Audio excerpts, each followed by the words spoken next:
1 గంట వరకు ఉండే వేళ కావున భక్తులందరూ కూడా వచ్చి ఈ యాగంలో పాల్గొని పూర్ణాది కార్యక్రమంలో కూడా పాల్గొని మీరందరూ కూడా భక్తులందరి చేత కూడా వేళాల ధాన్యం వేయిస్తాం.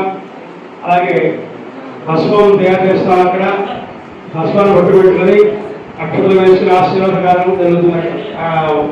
అప్పుడు సమాధాన కార్యక్రమం జరుగుతుంది. 11:30 ప్రాంతంలో అందరూ వచ్చి స్వామి ప్రసాదాలు స్వీకరించాలనుకుంటున్నాం. ఇప్పుడు వసంతోత్సవానికి అలంకారం చేస్తున్నారు.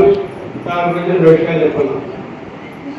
తిరుమల వెంకటేశ్వర వారికి ఈ ఉత్సవాలు 3 విధాలుగా చేస్తారు. ఒకటి వార్షిక వసంతోత్సవము, బ్రహ్మోత్సవ వసంతోత్సవము, నిత్య వసంతోత్సవము. వార్షిక వసంతోత్సవం అంటే ప్రతి సంవత్సరం కూడా వైశాఖ మాసంలో